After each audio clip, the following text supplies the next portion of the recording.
Gracias. Muy buenos días, pueblo de Dios, que el Señor bendiga a todos ricamente. Bienvenidos al estudio bíblico, donde nuestro director de alabanzas se ha ganado varias contrataciones más, porque comenzó hablando acerca de la merced de nuestro Padre, dirigiendo, ¿verdad?, la merced de nuestro Padre, donde cada uno de nosotros recordamos nuestro deber de alcanzar a los perdidos. Pero para poder alcanzar a los perdidos, tenemos que estar primero ocupados de nuestra propia salvación, con temor y con temblor. En segundo lugar, da la luz. Somos un faro, también está relacionado con el himno anterior. Pero para que un faro pueda hacer su trabajo, lo primero es que tiene que estar encendido. Para poder funcionar, para poder iluminar, primero tiene que funcionar. Y en tercer lugar, trabajad y velad. Y ese velad tiene mucho que ver con lo que vamos a estudiar este día, continuando con nuestra serie de lecciones, y qué le debo yo personalmente a la iglesia local, a la congregación de la cual soy miembro.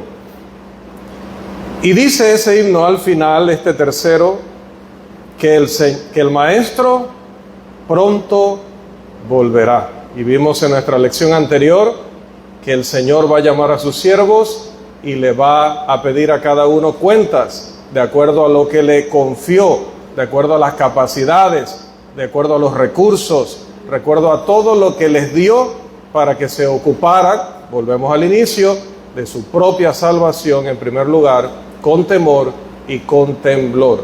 La iglesia no es un club, la iglesia no es un seminario o conferencia ocasional de un motivador. La iglesia es el reino espiritual de Cristo, donde asistimos para cumplir un deber con el Señor y donde tenemos responsabilidades que llevar a cabo. Una de ellas, y es nuestra lección número 4, tiene que ver con la asistencia fiel a todas las asambleas. Y hermanos y amigos que sean bienvenidos también nuestras amistades que hoy nos acompañan.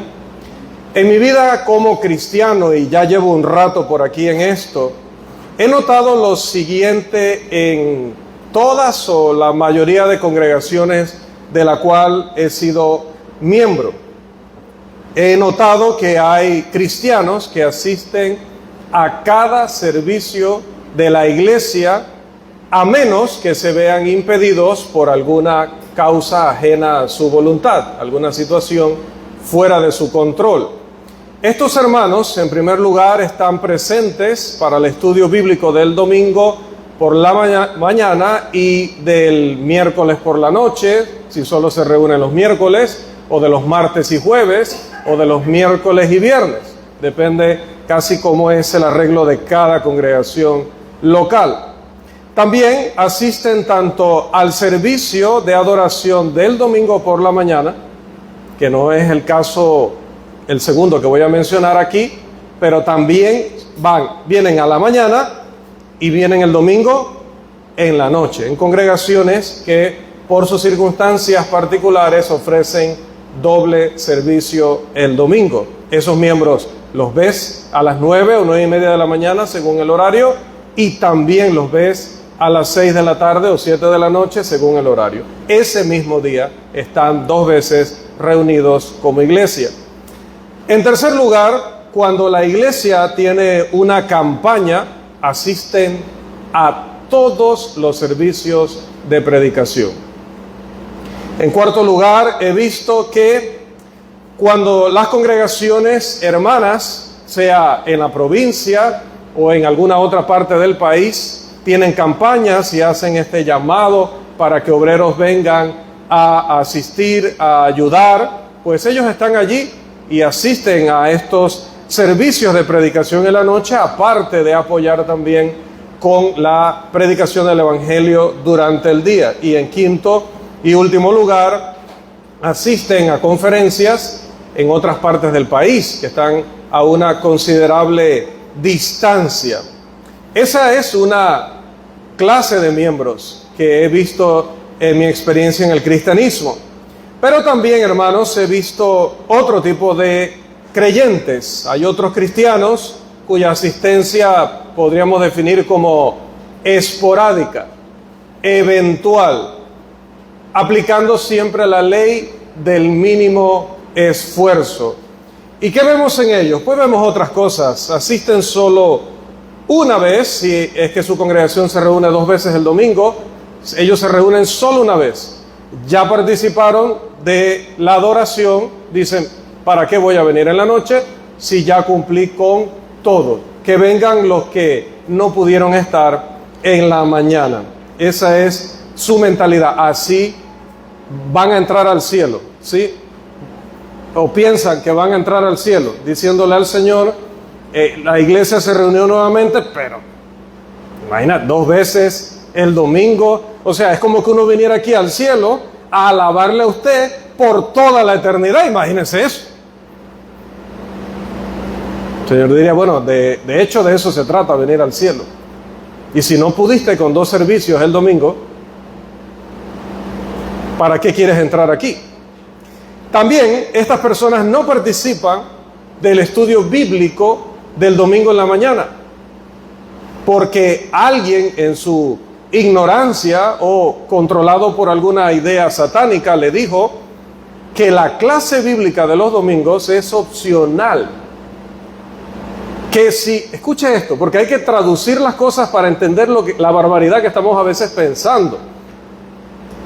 Que venir a escuchar la palabra de Dios, o sea, escuchar a Dios, es opcional.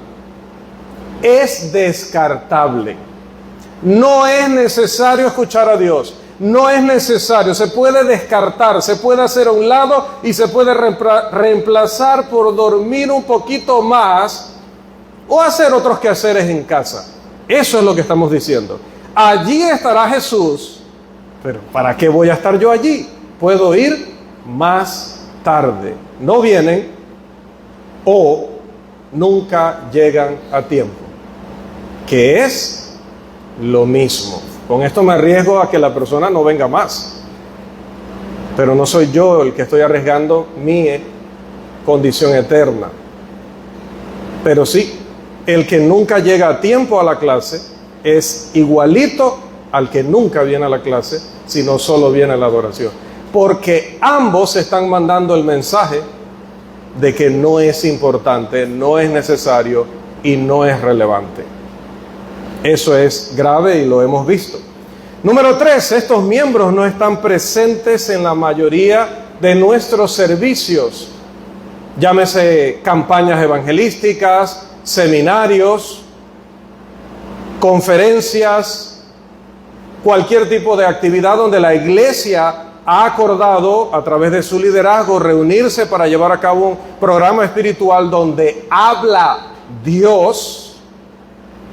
Ellos tratan de faltar activamente, se proponen faltar a la mayoría de ellos. En cuarto lugar, rara vez o nunca los conocerán otras congregaciones, a menos que miren detalladamente las fotos que a veces subimos a las redes sociales, porque ellos no van a ayudar en ninguna época del año. Las iglesias pueden hacer sus actividades en día feriado y esos miembros que dicen que siempre están ocupados trabajando y ese día están libres, no irán a estas actividades en otras congregaciones, porque es que ese día es para ir al río, para ir al mar, para hacer cualquier otra cosa, que no es que sea pecado hacer estas cosas, pero sí es pecado creer que usted no debe servir a congregaciones hermanas cuando ellas hacen un llamado y usted tiene tiempo y tiene habilidades que poner al servicio también de esas otras congregaciones, porque eso también es parte de nuestro deber cristiano. Cuando en el Nuevo Testamento se veía cualquier tipo de necesidad física o espiritual en otras congregaciones, los hermanos se preocupaban, se organizaban y actuaban, porque somos una sola familia. sea que estemos en Coclé, en Bocas del Toro, en Chiriquí, en Panamá, en Colón, en Darién, en la comarca, en las comarcas, donde sea que esté la iglesia del Señor, es nuestra familia la que nos está necesitando. Y yo debo organizarme durante el año para también ayudar a otras congregaciones. ¿Alguna vez ha planificado eso? Deberíamos, hermanos, deberíamos. Ahora, esto nos lleva a una pregunta: ¿por qué existe esta diferencia de hábitos en la asistencia a los servicios de adoración o de estudio bíblico en la congregación? Llámese el estudio bíblico del domingo, o el del miércoles, o el del viernes, al evangelismo, al seminario, a las campañas, a las conferencias.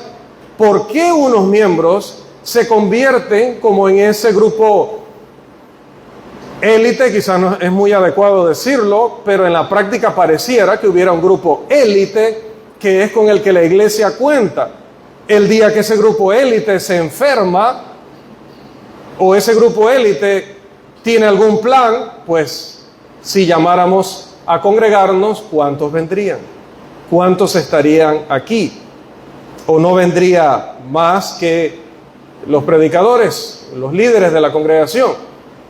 ¿Qué sucedería en esos casos? Ahora, esto hace que esto nos conduce a otras preguntas. ¿A qué se debe esto? ¿Se debe a falta de conocimiento?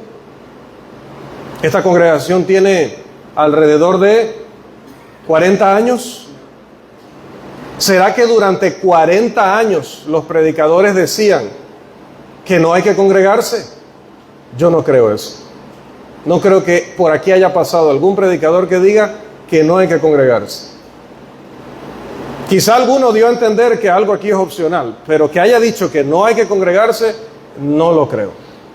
Así que, ¿será falta de conocimiento? Hay un texto, Hebreos 10:25, no lo busque, usted se lo sabe de memoria, y aparte ahorita no lo vamos a leer, ya casi.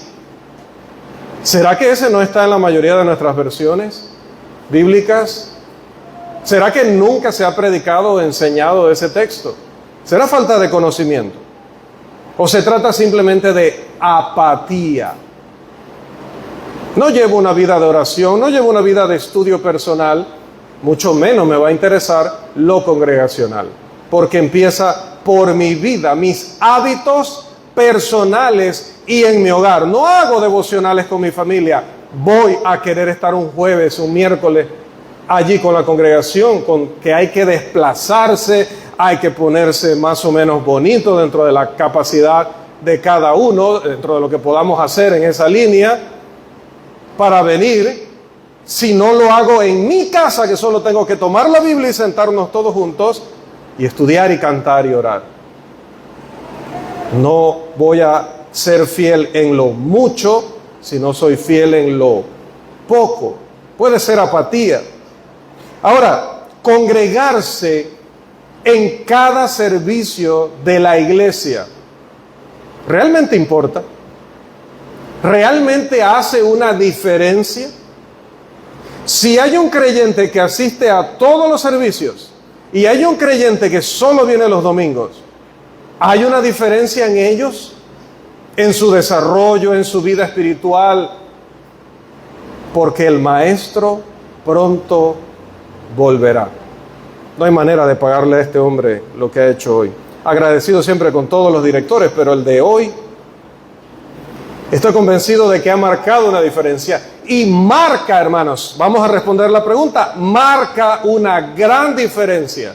Y lo marcará en el juicio final quien entienda la diferencia entre asistir solo para, que esta es otra cosa, voy el domingo para tomar la cena del Señor.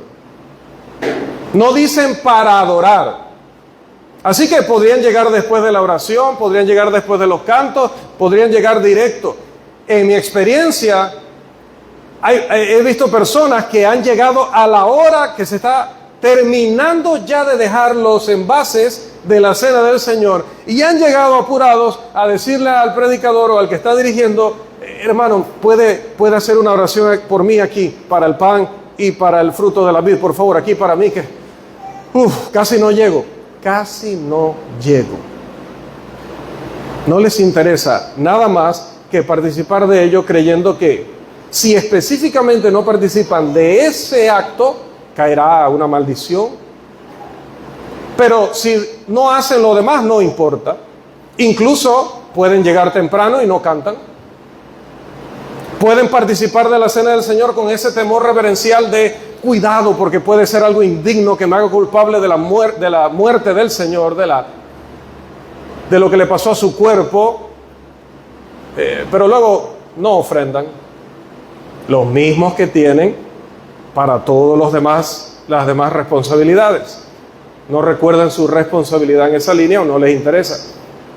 Congregarse tiene muchas cosas, hermanos, que hacen una diferencia real en nuestra vida espiritual. Y dentro de lo que estamos tratando en esta serie de lecciones, ¿sabe qué? Que no es una cosa de es mi vida y no es su asunto. Pues sí es mi asunto. De hecho es nuestro asunto. Porque somos tan fuertes como el eslabón más débil de esta cadena. Somos un cuerpo y para funcionar adecuadamente, un miembro no puede decir, no importa. O que dos del mismo se pongan de acuerdo siendo los dos únicos, no importa. De por sí, siguen las orejas, siguen los pies, sí importa. Lo que pase con cada miembro influye sobre la congregación entera. Por lo tanto, lo que pensamos y lo que decidimos sobre asistir a los servicios de la iglesia terminará impactando a la congregación para bien o para mal. Por lo tanto, no es un asunto privado, tampoco es nuestra decisión personal, porque, hermanos, en primer lugar, existen razones válidas para asistir a todos los servicios de la iglesia. Razones bíblicas, razones divinas. Y vamos a considerar las siguientes. Número 1. Ahora sí, por favor, Hebreos capítulo 10, versículo 25. No sea presuntuoso, búsquelo y léalo, no me lo diga de memoria. Hebreos 10, 25, por favor. No dejando de congregarnos como algunos tienen por costumbre, sino exhortándonos, y tanto más cuando veis que aquel día se acerca. Hermanos, aquí hay una advertencia. No dejando de congregarnos o no abandonando nuestras asambleas, como algunos tienen por costumbre. Pero si usted se pone a analizar, ¿quién tiene por costumbre faltar los domingos? Por costumbre. Normalmente la iglesia está aquí casi completa los domingos. Sobre todo si es después de la clase opcional. ¿Es opcional? ¿Es opcional la clase? Era para ponerlos a prueba si estaban prestando atención. Después de la clase opcional casi siempre está toda la iglesia. Entonces, cuando dice que los miembros acostumbran a no congregarse, ¿cuándo empieza eso? ¿Cuándo cree usted que empieza eso? Los miércoles y los viernes.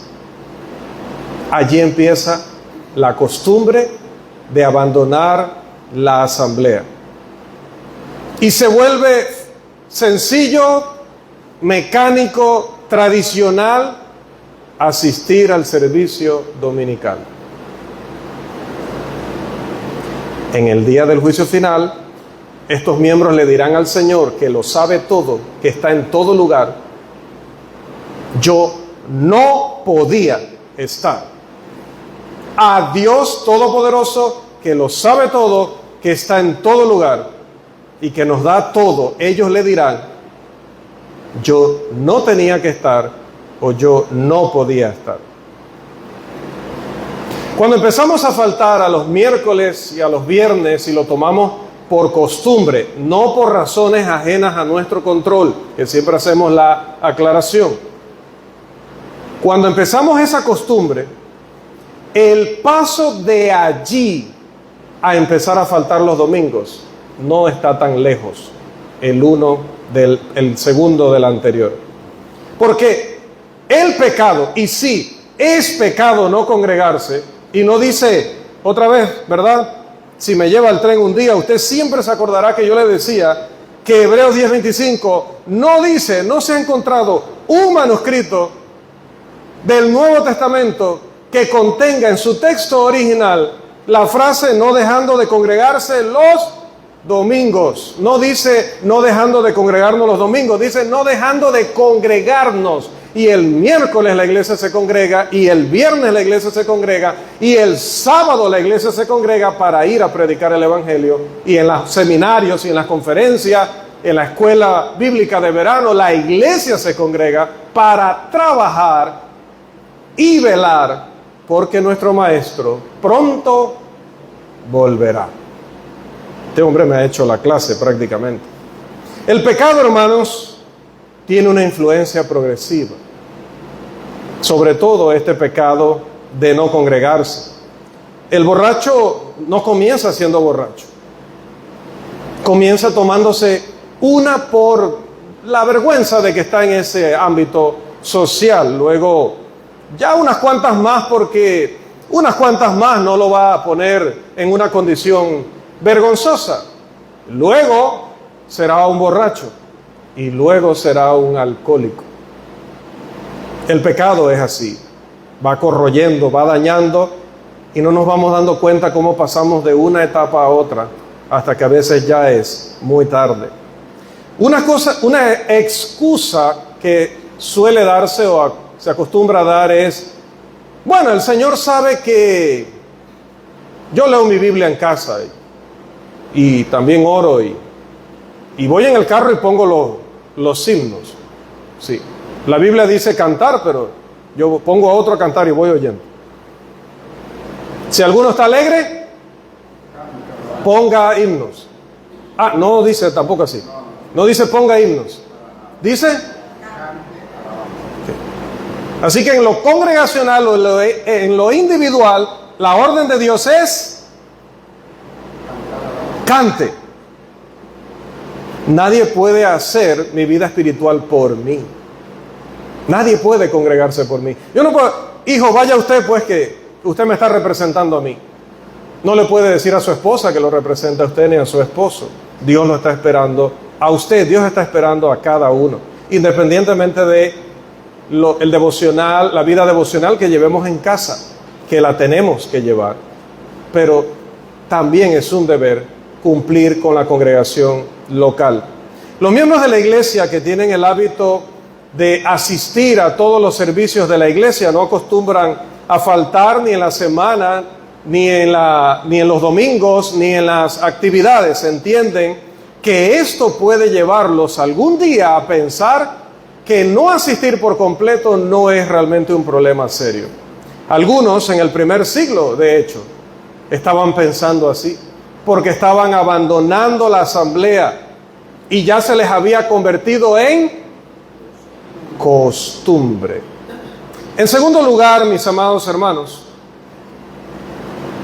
yo debo congregarme en todas las asambleas de mi congregación local debido a que hay un mandamiento de edificarnos los unos a los otros. No dice que es el predicador el único que tiene que edificar a la congregación local. Dice la palabra que nos debemos edificar los unos a los otros. Es recíproco en toda la congregación.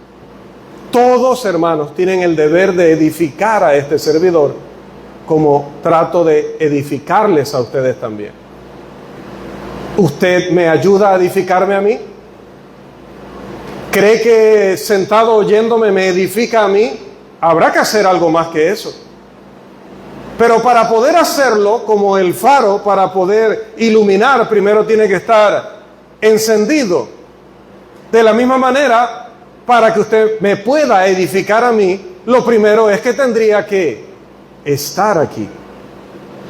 Hay un mandamiento de edificarnos los unos a los otros. Vamos a ver varios pasajes, hermanos, por favor. Romanos 14, 19. ¿Quién se lleva la bendición de leerlo? Hermano Rafael. Estén listos, hermanos. Voy a decir la siguiente cita. Se las va a quitar Carlos Concepción, así que sea más rápido. Romanos 15, 1 al 3. ¿Quién antes del hermano Carlos? Nadie. Hermano Carlos, por favor, Romanos 15, 1 al 3. Y alguien más, Hebreos 3, 12 al 14. Hebreos 3, 12 al 14, hermano Abel. Vamos con Romanos 14, 19, alto y claro, hermano Rafael. Por favor.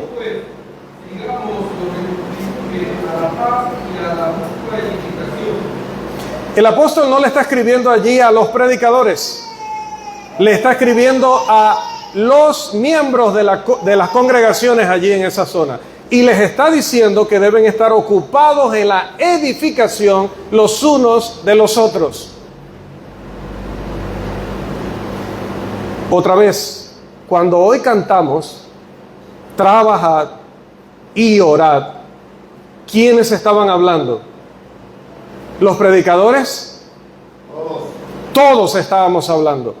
¿Y qué dice Efesios y qué dice Colosenses que hacíamos? Estábamos no solo hablando, sino exhortándonos los unos a los otros cuando cantamos esas letras basadas en la palabra del Señor. Cuando participamos de la cena, ¿qué dice el apóstol Pablo? Que debemos hacer eso en memoria del Señor, pero que haciéndolo, ¿qué hacemos? Proclamamos su muerte hasta que Él venga. La palabra allí original para proclamar es la palabra para predicar. Con venir, con asistir, con participar de la cena del Señor, usted forma parte de una predicación a los hermanos y al mundo de que Cristo, que murió, resucitó y volverá. Mira lo importante, que no he dicho que no sea importante la cena del Señor. Entonces sí nos edificamos. Romanos 15, 1 al 3, hermano, por favor. Así que los que somos fuertes debemos soportar las flaquezas de los débiles y no agradarnos a nosotros mismos. Cada uno de nosotros agrada a su prójimo en lo que es bueno para edificación, porque ni aun Cristo se agradó a sí mismo. Antes bien, como está escrito, los vituperios de los que te vituperaban cayeron sobre mí. ¿Cómo podemos ocuparnos de edificarnos los unos a los otros? Bueno, podríamos decir, puedo ir y visitar a los hermanos y animarles, alentarles.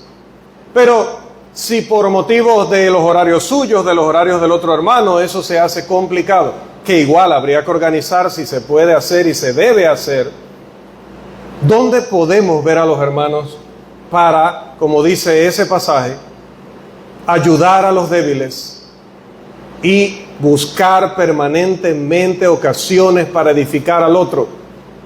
En las asambleas de la iglesia. Hebreos 3, 12 al 14, por favor. Mirad, hermanos, que no haya en ninguno de vosotros corazón malo, incredulidad, para apartarse del Dios vivo. Antes, exhortaos los unos a los otros cada día, entre tanto que se dice hoy, para que ninguno de vosotros se endurezca por el engaño del pecado, porque somos hechos participantes de Cristo, por tal que retengamos firme hasta el fin nuestra confianza del principio. Exhortaos los unos a los otros cada día. No le está escribiendo a los predicadores. Es algo que debemos hacer todos por todos. Y un lugar donde eso se hace es en la iglesia, en las asambleas, en nuestras reuniones. Pero también, hermanos, dice que no debemos tener un corazón malo para apartarnos del Dios vivo. Y esto me lleva a recordar las palabras del apóstol Pablo, que dicen que la iglesia es el cuerpo de Cristo, Él es la cabeza de ese cuerpo y ella es la plenitud de aquel que lo llena todo en todos. ¿Cómo apartarme de la iglesia sin apartarme del Señor? Que no haya entre nosotros un corazón malo de incredulidad o de infidelidad,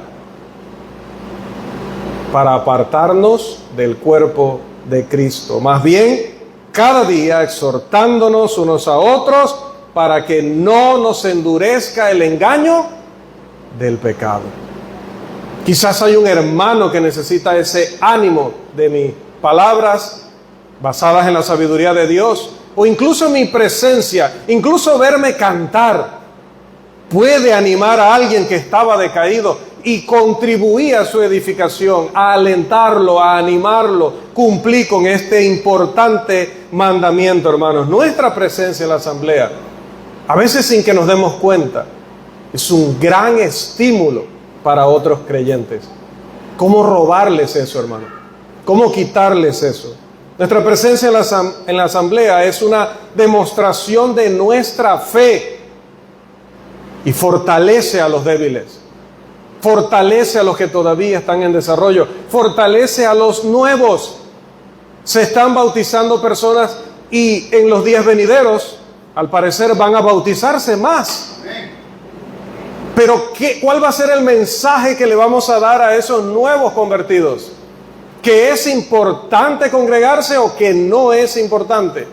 ¿Cuál es el mensaje que le voy a dar yo? Recuerde que la serie es ¿qué le debo yo a la iglesia local? ¿Qué mensaje le daré yo a Adrián? ¿Qué mensaje le daré yo a Eliú? ¿Qué mensaje le doy yo a los que se conviertan en los próximos días? ¿Que no importa venir a la clase bíblica? ¿Que no importa venir a los estudios en la semana? ¿Que no importa venir a las actividades? No, hermanos, no podemos hacer eso porque sería desalentarles. Todos estamos en constante peligro por las pruebas, por las tentaciones, y necesitamos de nuestra familia espiritual para fortalecernos, para sostenernos. ¿Se acuerda de Génesis 4:9? Y no vaya allá, por favor, no vaya allá. Cuando este hombre, hermano de Abel, llamado Caín, le dijo a Dios: ¿acaso soy yo guarda de mi hermano? Sí. Yo tengo que cuidar a mi hermano. Y una forma de cuidarlo es venir para alentarlo, para animarlo, para edificarlo. ¿Podemos edificar a la iglesia cuando nos perdemos 3 de 4 servicios? 2 de 3 servicios. ¿Eso animará, alentará, fortalecerá, ayudará a la persona a ser más fuerte? No. Entonces, no me está ayudando a mí. Pero hermanos, no somos solos. No podemos estar con la mentalidad de Caín. Imagínense quién. De quien el apóstol Juan dijo: pero es que era malo. Era tan malo que fue capaz de matar a su hermano. Pero el pecado es progresivo, como el tiempo que ya ha vencido. Es para nuestro estudio. El pecado es progresivo. Y lo de Caín no fue una cosa de 1 milisegundo donde decidió matar a Abel. Eso traía un proceso hasta que finalmente lo llevó a decir: vamos un día al campo. Mire, hasta eso fue parte del proceso. Tuvo tiempo de pensarlo, hubo una distancia caminando juntos, conversando, oyendo a un hombre que la Biblia describe como un hombre justo, como un hombre de fe. ¿Cómo sería conversar con Abel? Aquel Abel, pues, también Abel Vázquez, pero ahorita Abel, el de la Biblia. ¿Cómo sería caminar con Abel y conversar con Abel? Y aún durante esa conversación, en lo único que pensaba Caín era: ¿en qué momento es el momento más oportuno para matarlo? Apartarse de Dios y apartarse de los hermanos es progresivo. Un día ya no nos va a interesar esta familia y ya no vendremos más. Ve esos espacios. A las pruebas me remito. No volvieron más porque un día dejó de importarles la congregación local, su familia. Que eso no suceda con nosotros. No dejando de congregarnos, porque aquel día se acerca. Que el Señor nos bendiga. Amén.